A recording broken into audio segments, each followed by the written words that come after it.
আসসালামু আলাইকুম রহমতুল্লাহ। আশা করি সবাই ভালো আছেন। 2019 সালের কথা, যখন আমি এইচএসসি পরীক্ষা দিচ্ছি, সে সময় আমাদের পরীক্ষাতে সমাসের পরিবর্তে আরেকটা অল্টারনেটিভ জিনিস আমাদের আসতো পরীক্ষাতে, সেটা হচ্ছে সারাংশ অথবা সারমর্ম বা এই টাইপের কোনো কিছু একটা। তো আমি আসলে যদিও সমাস ভালোই পারতাম, কিন্তু কনফিডেন্সের অভাবে তখন আসলে আমি সমাসের আনসার না করে ওই বড় রিটেন টাইপের প্রশ্নটাই লিখেছিলাম। যদিও আমাদের কেসি কলেজের লেকচারার সুব্রত কুমার স্যার খুবই সুন্দর করে একটা ক্লাসে আমাদেরকে সমাস বুঝিয়ে দিয়েছিলেন, এবং আজকে আমি স্যারের ওই তথ্যগুলোই এই ভিডিওতে দেখাবো। জাস্ট 10-15 মিনিট যদি আপনি খরচ করেন, তাহলে আপনি সমাস বুঝে আনসার করতে পারবেন। এরকম না যে উল্টাপাল্টা তথ্য আমি দিব, বা উল্টাপাল্টা নেমোনিক বলবো, বা ট্রিক বলবো, ছন্দ বলবো, ছড়া বলবো, এগুলো না। বুঝেই শর্টকাটে আপনি আনসার করতে পারবেন। তো তখন আমরা কথা না বাড়িয়ে শুরু করি। আপনারা জানেনই সমাস আমাদের এসএসসি, এইচএসসি এবং বিসিএস বা অন্যান্য চাকরি পরীক্ষার জন্য কতটা গুরুত্বপূর্ণ। তো একেবারে আমরা গোড়া থেকে শুরু করি এবং খুবই সংক্ষিপ্তভাবে আমরা সুন্দর করে বুঝে এটা আনসার করতে পারবো যদি ভিডিওটা দেখি আমাদের সমাজটাকে। ওকে, এখন সমাস কি?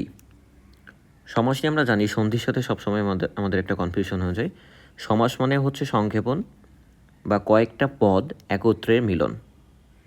আবার সন্ধি মানে হচ্ছে সংক্ষেপণ এবং সেটা মানে মিলন। কিন্তু এই দুইটা মিলনের ভিতরে ডিফারেন্সটা কোথায়? আমাদের সন্ধি হচ্ছে ধ্বনির মিলন। যেমন আমরা যদি বলি অর্থ প্লাস অভাব, একবারে আমরা লিখতে পারি অর্থাভাব। এটা হচ্ছে ধ্বনির মিলন। দেখুন, অর্থ আর অভাব, এখানে অ আর এখানে হচ্ছে ও, এই অ আর ও এর মিলন হয়েছে, তাই না? আচ্ছা, তাহলে এটা হচ্ছে সন্ধি। আর সমাসটা কি? পদের মিলন। মানে এখানে কোনো ধ্বনির মিলন হবে না, বরং এখানে পদগুলোর মিলন হবে বা অর্থগত মিলন হবে। যেমন অর্থাভাবকেই আমরা যখন সন্ধি করলাম তখন বললাম অর্থ প্লাস অভাব বা অর্থযুক্ত অভাব, কিন্তু যখন এটাকে আমরা সমাস করব তখন আমরা লিখব অর্থের অভাব, তাই না? তাহলে এখানে হচ্ছে অর্থাভাব হলো, এটা হচ্ছে একটা সমাস। তাহলে সমাসটা হচ্ছে আমাদের পদের মিলন, এবং এটা যে সে পদের মিলন হবে না, সেই সমস্ত পদের মিলন যাদের অর্থের দিক থেকে মিল থাকবে। তাহলে আমরা এক কথায় বলতে পারি অর্থের দিক থেকে মিল আছে এমন দুই বা ততোধিক শব্দ বা পদের মিলন হয়ে এক শব্দ হওয়ার প্রক্রিয়াকে আমরা বলবো হচ্ছে সমাস। ঠিক আছে? তাহলে সমাস কি আশা করি বুঝতে পেরেছেন। সমাস শব্দের অর্থ হচ্ছে একাধিক পদের একপদীকরণ বা সংক্ষেপণ, যেখানে অর্থের দিক থেকে মিল আছে এরকম দুই বা ততোধিক শব্দ একসাথে মিলে একটা শব্দ তৈরি করে। উদাহরণ কি? আমরা সবাই জানি লেখা ও পড়া। লেখাপড়া হচ্ছে। আবার সময় সময় সংক্রান্ত সূচি, একবারে আমরা বলতে পারি সেটা সময়সূচি। আবার বিলাত থেকে কেউ আসলে তাকে আমরা বলি বিলাত ফেরত। তাহলে এই যে লেখাপড়া, সময়সূচি, বিলাত ফেরত, এগুলো এক একটা সমাস। কিন্তু এগুলো কি বড় করে যদি লিখি, লেখা ও পড়া, সময় সংক্রান্ত সূচি, বিলাত থেকে ফেরত, এটা অনেক সময় লাগছে বলতে, তাই না? তো এটাকেই সংক্ষেপে বলতে গেলে আমরা লেখাপড়া, সময়সূচি, বিলাত ফেরত বলি। তাহলে এটা হচ্ছে সমাসের উদাহরণ। এখন এই সমাসের উদাহরণ তো আমরা দেখলাম। এই সমাসের কিছু পার্ট থাকে বা অংশ থাকে, এই অংশগুলো আমরা একটু চিনি। কেমন? তো আমাদের সবগুলো অংশ চেনা লাগবে না, আমরা জাস্ট যদি পূর্বপদ পরপদ চিনি তাহলে আমরা সমাস নির্ণয় করতে পারবো। তারপরে আমি একটু দেখাই সব কিছু। কেমন? যেমন আগে আমরা দেখলাম কি, একটু লিখি, বিলাত থেকে ফেরত, এটাকেই আমরা একবারে বললাম হচ্ছে বিলাত ফেরত। এখানে খেয়াল করুন, বিলাত থেকে ফেরত একটা বড় বাক্য, তাই না? এই বাক্যটাকে যখন সংক্ষেপে লিখছি, সমস্ত করে লিখছি বা নিষ্পন্ন করে লিখছি, তখন সেটা হয়ে যাচ্ছে বিলাত ফেরত। এই যে সমস্ত বাক্যটাকে একত্রে একসাথে লিখলাম, এটাকে বলা হয় সমস্ত পদ। এবং এই সমস্ত পদ আমরা কখন পেলাম? যখন সমাস নিষ্পন্ন হলো বা সমাস করা হলো। তাহলে এটাকে আমরা বলতে পারি সমাস নিষ্পন্ন পদ। তাহলে সমস্ত পদ বা সমাস নিষ্পন্ন পদ কি? সমাসের মাধ্যমে যেই পদ গঠিত হয় তাকে আমরা বলি সমস্ত পদ বা সমাস নিষ্পন্ন পদ। এখন এই সমস্ত পদ বা সমাস নিষ্পন্ন পদ কীভাবে পেলাম আমরা? আমরা পেলাম একটা বাক্যাংশ থেকে বা একটা বাক্য থেকে। তো এই সমস্ত পদ বা সমাস নিষ্পন্ন পদ যেই বাক্য বা বাক্যাংশ থেকে আমরা পেলাম, সেই বাক্যাংশটা কি? বিলাত থেকে ফেরত। এই যে বাক্যাংশ, এটাকে আমরা বলি হচ্ছে ব্যাস বাক্য। ব্যাস বাক্য, বা কেউ কেউ বলে বিগ্রহ বাক্য বা সমাস বাক্য। তাহলে সমস্ত পদ কি? আমরা সমাস নিষ্পন্ন করার পরে যে সংক্ষিপ্ত পদটা পাই তার নাম সমস্ত পদ বা সমাস নিষ্পন্ন পদ। আর যেই বাক্য বা বাক্যাংশ থেকে পাই যেটা এই সমস্ত পদকে ব্যাখ্যা করে, সেটাকে আমরা বলি ব্যাস বাক্য অথবা বিগ্রহ বাক্য অথবা সমাস বাক্য। দুইটা জিনিস বোঝা গেল। এখন এই যে বিগ্রহ বাক্য বা ব্যাস বাক্য, এর যেই পদগুলো আছে, যেমন এখানে বিলাত আছে, ফেরত আছে, এই বিগ্রহ বাক্য বা ব্যাস বাক্যের প্রত্যেকটি শব্দকে আলাদা আলাদাভাবে আমরা বলি হচ্ছে সমসমান পদ। মানে প্রত্যেকেই সমান পদ, তাই না? সমাস নিষ্পন্ন হওয়ার আগ পর্যন্ত তারা প্রত্যেকে সমান, তাদের আলাদা কোনো অর্থ, তারা প্রত্যেকে আলাদা আলাদা অর্থ প্রকাশ করবে, কিন্তু যখন সমস্ত পদ হবে তখন ভিন্ন আরেকটা অর্থ প্রকাশ করবে বা একই টাইপের আরেকটা অর্থ প্রকাশ করবে। তাহলে সমসমান পদগুলো কি? সমসমান পদ হচ্ছে আমাদের ব্যাস বাক্য বা বিগ্রহ বাক্যের প্রত্যেকটি পদকে আলাদা আলাদাভাবে আমরা বলবো হচ্ছে সমসমান পদ। এখন আসুন, এই যে বিলাত ফেরত, এই বিলাত ফেরত দেখুন দুইটা শব্দের সমষ্টি, একটা হচ্ছে বিলাত আর একটা হচ্ছে ফেরত। তো এই বিলাত ফেরতের সমাস নিষ্পন্ন যে পদ, এর যে প্রথম শব্দটা, এই প্রথম শব্দকে আমরা বলি হচ্ছে পূর্বপদ। প্রথম পদকে আমরা বলি পূর্বপদ, আর পরের যেই পদ এটাকে আমরা বলি হচ্ছে পরপদ। বুঝা গেল? তাহলে ব্যাস বাক্য কী বুঝেছেন, বিগ্রহ বাক্য কী বুঝেছেন, সমাস বাক্য কী বুঝেছেন, তিনটা একই জিনিস। এবং এই ব্যাস বাক্য বা বিগ্রহ বাক্য থেকে যখন সমাস নিষ্পন্ন করি তখন যেটা পাই সেটাকে আমরা বলি সমস্ত পদ বা সমাস নিষ্পন্ন পদ। সমস্ত পদের প্রথম অংশকে আমরা বলি হচ্ছে, বিশ্লেষণ করার পরে প্রথম যে পদটা আমরা পাই সেটাকে আমরা বলি পূর্বপদ, এবং পরে যে পদটা পাই সেটাকে আমরা বলি পরপদ।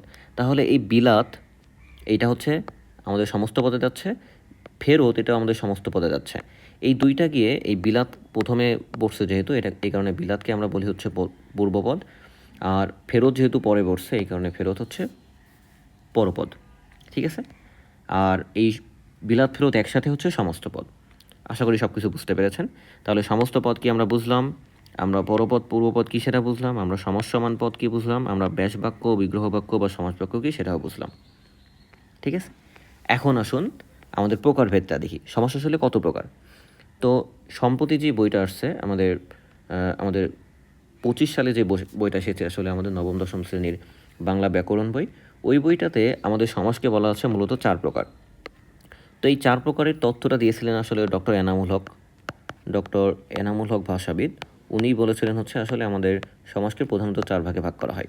তো এই ডক্টর এনামুল হকের কথাটাই আসলে আমাদের নবম দশম শ্রেণীর বোর্ড বইতে লেখা আছে, এবং তার মতে সমাস হচ্ছে 4 প্রকার। একটা হচ্ছে দ্বন্দ্ব সমাস, যেখানে দুইটা আমাদের পরপদ এবং পূর্বপদ থাকে, এই দুইটা পদের অর্থই সমান সমানভাবে বহন করে। কর্মধারয় সমাস একটা, আর তৎপুরুষ সমাস একটা, আর একটা হচ্ছে বহুব্রীহি সমাস। এই 4 প্রকারের সমাস হচ্ছে আমাদের নবম দশম শ্রেণীর বোর্ড বইতে লেখা আছে। কিন্তু আমি এবার দুইটা বই থেকে হচ্ছে আমাদের আজকের ভিডিওটার যে তথ্যগুলো নিয়েছি। তো রেফারেন্স হচ্ছে দুইটা বই, একটা হচ্ছে নবম দশম শ্রেণীর বোর্ড বই, আর একটা হচ্ছে ভাষা শিক্ষা বই, যেটা আমরা ইন্টারমিডিয়েটের সময় পড়েছিলাম, হায়াত মাহমুদের লেখা। তো এই হায়াত মাহমুদ স্যারের এই বইটাতে লেখা আছে যে সমাস অনেক প্রকার হতে পারে, তবে সব থেকে অ্যাকসেপ্টেবল যেটা প্রধানত হচ্ছে সমাস 6 প্রকার। তো এই এনামুল স্যারের এই 4 প্রকারের সাথে আরও 2 প্রকার আমরা এখানে যোগ করব। একটা হচ্ছে দ্বিগু সমাস আর একটা হচ্ছে অব্যয়ীভাব সমাস। তাহলে আমরা টোটালি বলতে পারি নবম দশম শ্রেণীর বই অনুযায়ী 4 প্রকার: দ্বন্দ্ব সমাস, কর্মধারয় সমাস, তৎপুরুষ সমাস, বহুব্রীহি সমাস। এবং ভাষা শিক্ষা বই অনুসারে বা সবথেকে বেশি অ্যাকসেপ্টেবল সেটা হচ্ছে 6 প্রকার। আমাদের পূর্বের 4টা সমাস মানে দ্বন্দ্ব, কর্মধারয়, তৎপুরুষ, বহুব্রীহি, এবং সেই সাথে দ্বিগু সমাস এবং অব্যয়ীভাব সমাস। তাহলে এই 6 প্রকার সমাস নিয়ে আমরা আজকে জানব। তাহলে এবার আমরা ট্রিকে চলে আসি, আমরা কোন কৌশলে বা কীভাবে সহজেই সমাসগুলো বের করতে পারি। তাহলে প্রথমে আসি, আমরা বললাম যে সমাস নিষ্পন্ন যে পদ, এটাকে যদি আমরা বিশ্লেষণ করি বা সমস্ত পদকে বিশ্লেষণ করলে আমরা 2টা পদ পাবো, একটা হচ্ছে পূর্বপদ, একটা হচ্ছে পরপদ। কোনো একটা সমাস নিষ্পন্ন শব্দে যদি আপনি খেয়াল করেন যে সেখানে পূর্বপদ এবং পরপদ দুইটার অর্থই সমান সমানভাবে প্রাধান্য পাচ্ছে, এরকম না যে কোনোটা কম প্রাধান্য পাচ্ছে, কোনোটা বেশি প্রাধান্য পাচ্ছে, বরং দুইটাই সমান সমান প্রাধান্য পাচ্ছে। যেমন আমি যদি বলি আমি বাবা মাকে ভালোবাসি, বাবা মাকে ভালোবাসি যদি আমি বলি, এখানে এরকম বোঝাচ্ছে না যে বাবাকে বেশি ভালোবাসি, মাকে কম ভালোবাসি, বা মাকে বেশি ভালোবাসি, বাবাকে কম ভালোবাসি। এখানে বাবাও প্রাধান্য পাচ্ছে, মাও প্রাধান্য পাচ্ছে। তাহলে এই যে বাবা ও মা, এখানে 2টা শব্দই প্রাধান্য পাচ্ছে, এই কারণে বাবা মা একটা হচ্ছে দ্বন্দ্ব সমাস। বোঝা গেল? তাহলে দ্বন্দ্ব সমাস কি? যেখানে পূর্বপদ পরপদ 2টার অর্থই প্রাধান্য পাবে। দেখুন এখানে মায়ের অর্থ প্রাধান্য পেয়েছে পূর্বপদ, এখানে বাবার অর্থও প্রাধান্য পেয়েছে পরপদ। তাহলে পূর্বপদ পরপদ 2টার অর্থই যদি প্রাধান্য পায় সেটাকে আমরা বলি হচ্ছে দ্বন্দ্ব সমাস। এই উদাহরণগুলো হচ্ছে আমি নবম দশম শ্রেণীর বোর্ড বই থেকে নিয়েছি, যেহেতু স্ক্রিনশট নিয়ে নেওয়া এই কারণে আসলে কোয়ালিটি একটু খারাপ হয়ে গেছে। তো আপনারা বই দেখে পড়ে নিন, কোনো সমস্যা নেই। তাহলে আরও কিছু উদাহরণ আমরা দেখি হাতে কলমে, মানে হাতে এবং কলমে, এরকম না যে শুধু হাতে বা শুধু কলমে, বা কোনোটার অর্থ কম কোনোটার অর্থ বেশি বেশি প্রকাশ পাচ্ছে, বরং দুইটার অর্থই সমান সমানভাবে প্রকাশ পাচ্ছে। এই কারণে এটা হচ্ছে আমাদের হাতে কলমে একটা দ্বন্দ্ব সমাস। একইভাবে চোখে মুখে, চলনে বলনে, যেমন আমরা বলি মেয়েটি চলনে বলনে খুবই ভালো, মানে দেখতে শুনতে ভালো, তাই না? তো এই দেখতে শুনতে বা চলনে বলনে, মানে মেয়েটি দেখতেও সুন্দর যেরকম, কথার ভঙ্গিতেও সেরকম মানে ভালো, কারণ দুই দিক থেকেই তার হচ্ছে প্রাধান্য বোঝাচ্ছে, দুইটা পদের অর্থ এখানে প্রধান। এই কারণে চলনে বলনে বা দেখতে শুনতে এগুলো হচ্ছে আমাদের দ্বন্দ্ব সমাস। একইভাবে ঝড় বৃষ্টি, ঝড় এবং বৃষ্টি, এরকম না যে শুধুমাত্র ঝড়কে বোঝাচ্ছি, বা এরকম না যে শুধুমাত্র বৃষ্টিকে বোঝাচ্ছি, ঝড় এবং বৃষ্টি দুটাকেই বোঝাচ্ছি। এই কারণে ঝড় বৃষ্টি একটা হচ্ছে দ্বন্দ্ব সমাস। একইভাবে পোটলা পুটলি, আমি তুমি বা তুমি আমি, আসা যাওয়া, ধীরে সুস্থে, ভালো মন্দ, সাহেব বিবি গোলাম, তারপরে হাত পা চোখ নাক কান, এইসব বিষয়গুলো হচ্ছে আমাদের দ্বন্দ্ব সমাস। আশা করি দ্বন্দ্ব সমাস বুঝতে পেরেছেন, যে যেখানে পরপদ এবং পূর্বপদ বা উভয় পদের অর্থই হচ্ছে প্রধান। তাহলে দ্বন্দ্ব সমাস চলে গেল, আর বাকি থাকলো 5টা সমাস। তারপরে আমরা জানবো এমন একটা সমাস হয়তো আমরা পেলাম যেখানে দেখলাম যে এইখানে হচ্ছে পরপদের অর্থও বোঝাচ্ছে না, আবার পূর্বপদের অর্থও বোঝাচ্ছে না।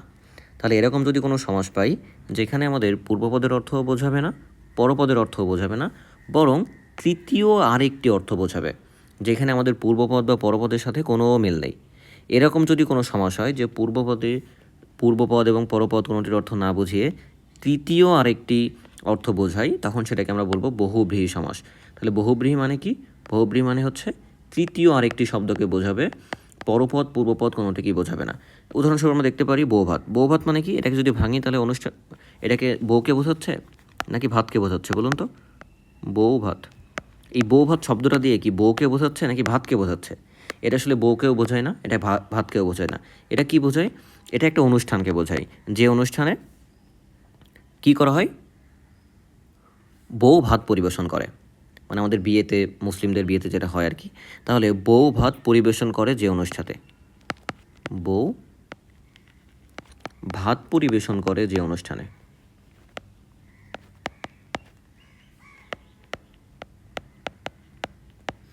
এখানে আমাদের বউকেও বোঝাচ্ছে না, ভাতকেও বোঝাচ্ছে না, বরং একটা অনুষ্ঠানকে বোঝাচ্ছে, যে অনুষ্ঠানে বউ ভাত পরিবেশন করে। এই কারণে এটা হচ্ছে বউ ভাত। তাহলে বউ ভাত হচ্ছে একটা বহুব্রীহি সমাস। একইভাবে আমরা যদি বলি একগুয়ে, একগুয়ে কি কি কোনো কোনো এককে বোঝাচ্ছে, না কোনো গুয়েকে বোঝাচ্ছে, বা কোনো গাকে বোঝাচ্ছে, বা কোনো গায়কে বোঝাচ্ছে? কাকে বোঝাচ্ছে? একগুয়ে মানে যার এক গা, এক গো। গো মানে হচ্ছে অহংকার, অহংকার টাইপের কোনো কিছু একটা, তার মানে এটা একটা বহুব্রীহি সমাস। আবার যদি বলি হাতে খড়ি, এটা মানে কি? এটা বোঝাচ্ছে কারোর হাতে খড়ি, এরকম বোঝাচ্ছে কি? না, এটা একটা অনুষ্ঠান, তাই না? যে অনুষ্ঠানে কারোর হাতে খড়ি দেওয়া হয়, মানে কারোর কোনো কিছু উদ্বোধন করানো হয় বা কোনো কিছু শুরু করা হয়। তারপরে গোফ খেজুর, গোফ খেজুরে, এর মানে কি? গোপ বোঝাচ্ছে নাকি খেজুরকে বোঝাচ্ছে? গোফও বোঝাচ্ছে না, খেজুরকেও বোঝাচ্ছে না, বরং গোফ খেজুরে একটা কন্ডিশনকে বোঝাচ্ছে বা একটা অবস্থাকে বোঝাচ্ছে। তার মানে এটা একটা বহুব্রীহি সমাস। আবার হাতাহাতি, এটা কি হাত বোঝাচ্ছে না হাতি বোঝাচ্ছে? এটা হাতও বোঝায় না, এটা হাতিও বোঝায় না, বরং একটা কন্ডিশন বা অবস্থাকে বোঝাচ্ছে যেখানে দুইটা মানুষ মারামারি টাইপের কোনো কিছু একটা করে, মানে হাতাহাতি করে। তখন এটা একটা বহুব্রীহি সমাস। কানাকানি একই রকমভাবে একটা বহুব্রীহি সমাস। লাঠালাঠি একটা বহুব্রীহি সমাস। চিরুনদাতি, চিরুনদাতি মানে কি? চিরুনিকে বোঝাচ্ছে নাকি দাঁতকে বোঝাচ্ছে? চিরুনিকেও বোঝায় না, দাঁতকেও বোঝায় না, বরং এমন একজন মানুষকে বোঝায় যার দাঁত হচ্ছে চিরুনির মতো। তাহলে এটা একটা বহুব্রীহি সমাস। বোঝা গেল? এখন আসুন তাহলে আমাদের দুইটা সমাস হয়ে গেল। যখন পরপদ এবং পূর্বপদ দুইটার অর্থই বোঝাবে বা দুইটার অর্থই প্রাধান্য পাবে, তখন সেটাকে আমরা বলবো দ্বন্দ্ব সমাস। যখন পূর্বপদ পরপদ একটার অর্থ বোঝাবে না, তখন সেটাকে আমরা বলবো হচ্ছে বহুব্রীহি সমাস। তার মানে বহুব্রীহি সমাস এবং দ্বন্দ্ব সমাস পরস্পরের বিপরীত। তাহলে বহুব্রীহি সমাসের বিপরীতার্থক শব্দই হচ্ছে দ্বন্দ্ব সমাস, এটা মনে রাখবেন, তাহলেই চলবে।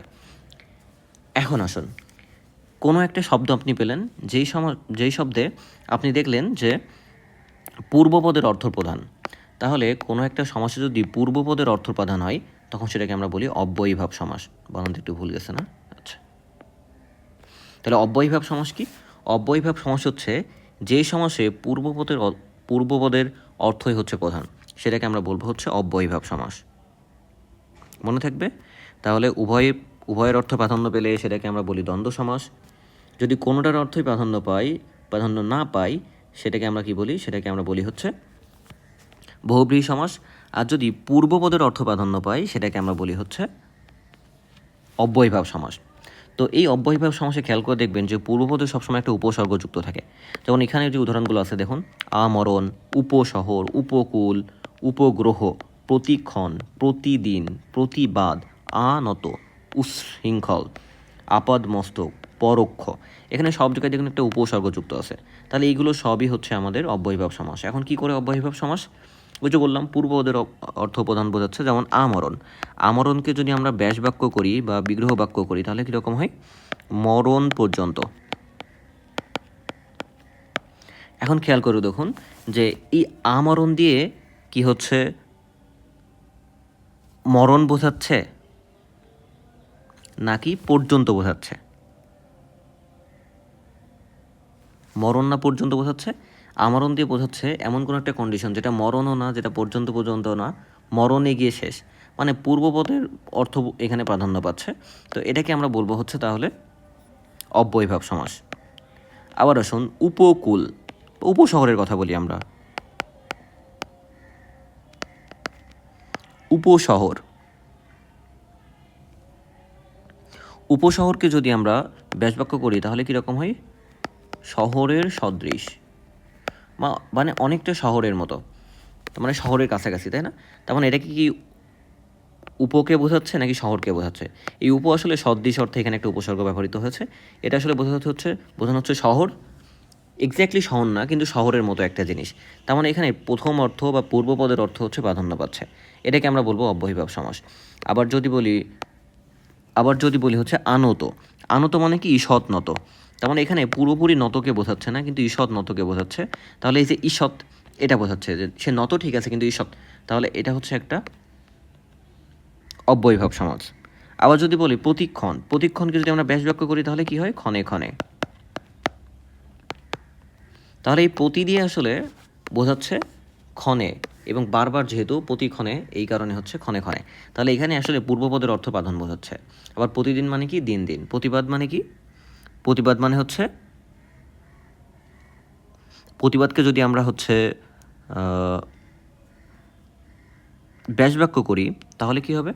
প্রতিবাদকে যদি ব্যাস বাক্য করি তাহলে কি হয়? মানে কারোর বিরুদ্ধে বলা, তাই না? তাহলে এটা হচ্ছে বিরুদ্ধবাদ। বিরুদ্ধবাদ। তাহলে এখানে প্রথম পূর্বপদের যে অর্থ সেটা প্রকাশ পাচ্ছে এবং প্রতি একটা উপসর্গ রয়েছে, তার মানে এইটা হচ্ছে একটা অব্যয়ভাব সমাস। বোঝা গেল?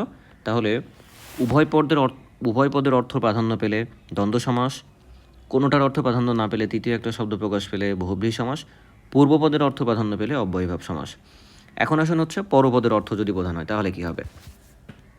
তাহলে আমাদের কন্ডিশন 4টা হতে পারে। একটা হচ্ছে পূর্বপদের অর্থ প্রধান, অব্যয়ভাব সমাস। পরপদের অর্থ প্রধান, এই 3টা হবে। যদি বলে উভয় পদের অর্থ সমান বা প্রাধান্য পাচ্ছে তাহলে সেটা হচ্ছে দ্বন্দ্ব সমাস। কোনো পদের অর্থই যদি প্রাধান্য না পায় সেটাকে আমরা বলবো বহুব্রীহি সমাস। এখন আসুন পরপদের অর্থ যদি প্রাধান্য পায় তাহলে আপনারা মাথায় 3টা সমাসের কথা চিন্তা করবেন। এটা হতে পারে তৎপুরুষ সমাস, হতে পারে কর্মধারয় সমাস, হতে পারে দ্বিগু সমাস। এখন এই 3টার ভিতরে কী করে আলাদা করব? এই 3টার ভিতরে আলাদা করব হচ্ছে খুব সহজভাবে। দ্বিগু সমাস হচ্ছে পূর্ব যেই পদটা আছে সেটা সংখ্যাবাচক হবে। তাহলে কোনো একটা সমাস যদি আপনি এরকম পান যে যেখানে দেখলেন যে আমাদের যেই সমাসটা, এই সমাসের পরপদের অর্থ প্রাধান্য পাচ্ছে এবং এই পরপদ এই এই এই সমস্ত পদটাকে যদি আমরা ব্যাস বাক্য বা বিগ্রহ বাক্যে ভাঙি তাহলে পূর্ব যে পদটা পাচ্ছি আমরা, পূর্বপদটি একটা সংখ্যাবাচক শব্দ, তাহলে সেটা দ্বিগু সমাস। ঠিক আছে? যেমন আমরা দেখি ত্রিকাল। ত্রিকাল মানে কি? ত্রিকাল মানে হচ্ছে ত্রি বা 3, ত্রি মানে তো 3, তাই না? 3 কালের সমাহার বা সমষ্টি। তাহলে এখানে খেয়াল করে দেখুন, এখানে আসলে 3কে বোঝাচ্ছে নাকি কালকে বোঝাচ্ছে? এখানে বোঝাচ্ছে কালকে, তাই তো? তার মানে পরপদের অর্থ প্রাধান্য পাচ্ছে। কিন্তু পূর্বপদ যেটা ত্রি, এই ত্রিটা দেখুন একটা সংখ্যাবাচক শব্দ, মানে 3। তাহলে এখানে পরপদকে প্রধান বোঝাচ্ছে এবং পূর্বপদ একটি সংখ্যাবাচক শব্দ। এটা হচ্ছে একটা দ্বিগু সমাস।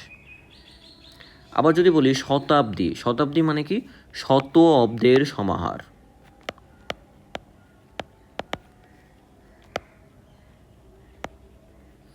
এখানে তাহলে কি বোঝাচ্ছে? এটা কি শত বোঝাচ্ছে নাকি অব্দ বোঝাচ্ছে? এটা আসলে অব্দ বোঝাচ্ছে, যার সংখ্যাটা হচ্ছে শত, মানে পূর্বপদ শত। তাহলে পরপদের অর্থটা এখানে প্রাধান্য পাচ্ছে, কিন্তু পূর্ববর্তী যেই পদটা বা পূর্বপদ সেটা হচ্ছে আমাদের একটা সংখ্যা বোঝাচ্ছে, এটা একটা দ্বিগু সমাস।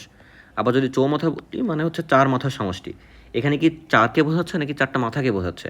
মাথাকে বোঝাচ্ছে। কয়টা মাথা? চারটা মাথা। তার মানে পূর্বপদ একটা সংখ্যা এবং পরপদের অর্থ এখানে প্রধান। তাহলে এইটা কি? এটা একটা দ্বিগু সমাস। বোঝা গেল? একইভাবে আমাদের পঞ্চবটি, ত্রিপদী, তেমাথা, সপ্তাহ এই সবগুলোর এক একটা হচ্ছে দ্বিগু সমাস। এখন এর কিছু ব্যতিক্রম আছে। ফর এক্সাম্পল আমরা যদি বলি তে পায়া, ত্রিনয়ন, দোলনা, এগুলো কিন্তু বহুব্রীহি সমাস। কারণ কি? তে পায়া দিয়ে কি বোঝাই বলতে পারবেন? যদি ব্যাস বাক্যে ভাঙি বা বিগ্রহ বাক্যে ভাঙি তাহলে কি ভাঙবো? যে তে বা তিন পায়া যার, এখানে কি পায়াকে বোঝাচ্ছে নাকি তিনকে বোঝাচ্ছে? আসলে এখানে পায়াকেও বোঝাচ্ছে না, এখানে তিনকেও বোঝাচ্ছে না। এইটা এমন একটা পার্সন বা একটা অবজেক্টকে বোঝাচ্ছে, একটা মানুষ বা একটা বস্তুকে বোঝাচ্ছে যার তিনটা পায়া আছে।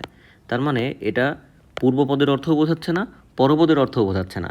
তাহলে এখানে যদিও সংখ্যাবাচক শব্দ আছে কিন্তু এটা একটা বহুব্রীহি সমাস হবে, কারণ এখানে পূর্বপদ বা পরপদ কোনোটাই প্রধান না, এখানে তৃতীয় আরেকটা শব্দকে বোঝাচ্ছে, এই কারণে এটা হচ্ছে বহুব্রীহি সমাস। একইভাবে ত্রিনয়ন যদি বলি তার মানে তিনটা নয়ন যার। আচ্ছা, এটা কি তিনকে বোঝাচ্ছে নাকি নয়নকে বোঝাচ্ছে? তিনকে বোঝাচ্ছে না, নয়নকে বোঝাচ্ছে না। এটা এমন একটা মানুষ বা একটা বস্তু বা একটি ব্যক্তিকে বোঝাচ্ছে যেখানে হচ্ছে যার হচ্ছে তিনটা নয়ন আছে, তাহলে সেই ব্যক্তিকে বোঝাচ্ছে। তাহলে তৃতীয় একটা জিনিসকে আমরা বুঝতে পারছি এখানে, তাহলে এটা একটা বহুব্রীহি সমাস। একইভাবে দোলনা একটা বহুব্রীহি সমাস। আবার যদি বলি আমরা সাত পাঁচ, এই সাত পাঁচ দিয়ে আসলে এখানে এখানে কিন্তু সংখ্যা বোঝাচ্ছে? বলুন তো, সাত পাঁচ দিয়ে কোনো সংখ্যা বোঝাই? বোঝায় না। ওই যে আমরা বলি না সাত পাঁচ ভাবিও না, তার মানে কি উল্টাপাল্টা ভেবিও না। তাহলে এই যে সাত পাঁচ, এটা দিয়ে আসলে আমাদের আমাদের হচ্ছে কোনো সংখ্যাকে বোঝাচ্ছে না।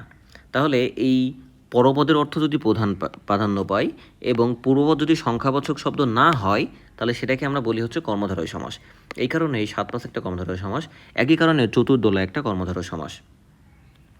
তাহলে আমাদের দ্বিগু সমাস হয়ে গেল, এবং দ্বিগু সমাসের ব্যতিক্রম আমরা দেখলাম যেখানে পরপদের অর্থই প্রাধান্য পাবে এবং পূর্ববর্তী পদটি বা পূর্বপদটি একটি হচ্ছে সংখ্যাবাচক শব্দ হবে, এটাকে আমরা বলবো হচ্ছে দ্বিগু সমাস।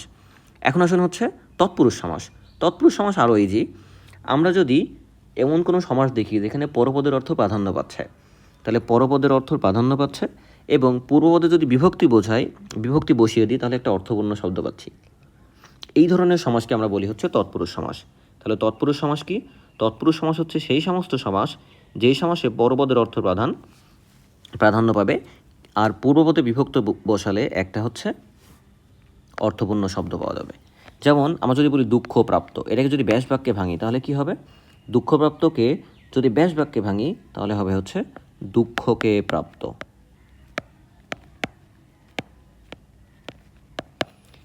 তাহলে দেখুন এখানে কি বোঝাচ্ছে?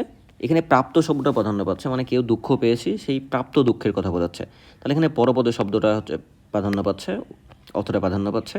এবং দেখুন পূর্ববর্তী যে দুঃখ পূর্বপদ, এই পূর্বপদের সাথে একটা আমরা বিভক্তি বসিয়েছি এবং বিভক্তি বসিয়ে একটা অর্থপূর্ণ শব্দ আমরা পাচ্ছি, তাহলে এটা হচ্ছে একটা তৎপুরুষ সমাস।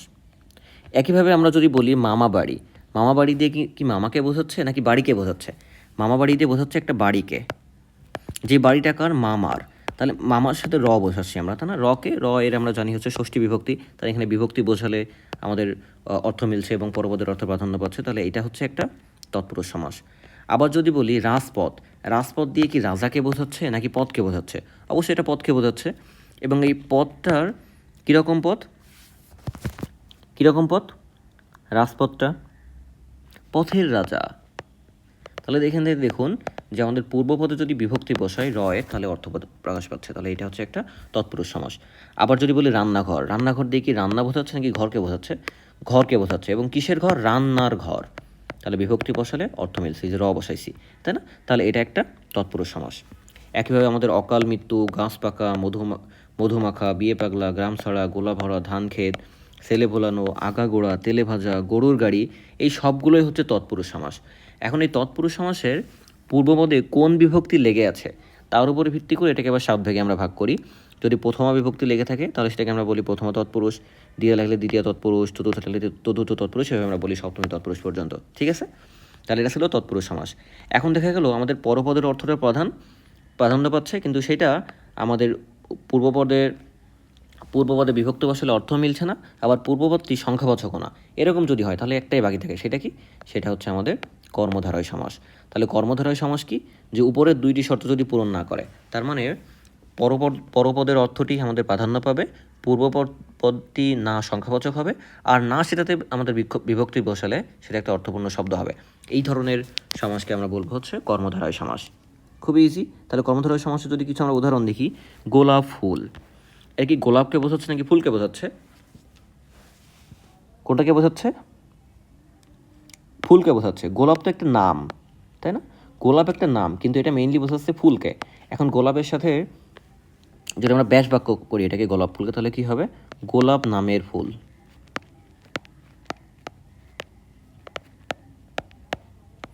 গোলাপ নামের ফুল, তাই না? তাহলে এখানে দেখুন, এই গোলাপ কি একটা সংখ্যাবাচক শব্দ পূর্ববর্তী? না, তাহলে দ্বিগু সমাস না। এই গোলাপের সাথে কি কোনো বিভক্তি যুক্ত আছে? না। তাহলে যদি বিভক্তিও যুক্ত নেই যেহেতু, আবার এটা একটা সংখ্যাবাচক শব্দও না, তাহলে বাকি থাকে একটাই, সেটা কি? কর্মধারয় সমাস। তার মানে গোলাপ ফুল একটা কর্মধারয় সমাস। আবার যদি বলি বেগুন ভাজা, এটা কি বেগুনকে বোঝাচ্ছে নাকি বেগুনের যে ভাজা অবস্থা ভাজাকে বোঝাচ্ছে? এখানে অবশ্যই ভাজাকে বোঝাচ্ছে, এবং এটা কি? বেগুন ভাজা, তাই না? তাহলে এটা না বোঝাচ্ছে আমাদের বেগুনকে, এবং এই বেগুন পূর্বপদ যেটা, এই পূর্বপদে না আছে আমাদের কোনো বিভক্তি, আর না আছে কোনো একটা সংখ্যাবাচক শব্দ। তাহলে বেগুন ভাজাকে যদি ব্যাস বাক্য করি তাহলে আরও ভালো বুঝতে পারবেন আপনারা। যেমন বেগুন ভাজাকে যদি আমরা ব্যাস বাক্য করি তাহলে আমরা কী করতে পারি? ভাজা যে বেগুন। তাহলে দেখুন এখানে পূর্বপদ হচ্ছে ভাজা, পূর্বপদ হচ্ছে বেগুন, তাই না? বেগুনটা প্রথমে ছিল, তাহলে বেগুন হচ্ছে পূর্বপদ, ভাজা, এখানে ভাজাটা আমরা বোঝাচ্ছি, তাই না? কিন্তু এখানে দেখুন ভাজার সাথে কোনো বিভক্তি নেই এবং কোনো সংখ্যাবাচক শব্দও না এটা বেগুনটা, তাই না? তাহলে এটা একটা নাম, তাহলে এটাও একটা হচ্ছে কর্মধারয় সমাস। একইভাবে আমরা বলতে পারি সিদ্ধ যে আলু, আলু সিদ্ধ, এটাও একটা কর্মধারয় সমাস। আবার টাক মাথা যদি বলি, টাক যে মাথা, তাহলে এটা একটা কর্মধারয় সমাস। পদ্ম আঁকিকে বলতে কি আমরা পদ্মকে বোঝাচ্ছি নাকি আঁখিকে বোঝাচ্ছি বা চোখকে বোঝাচ্ছি?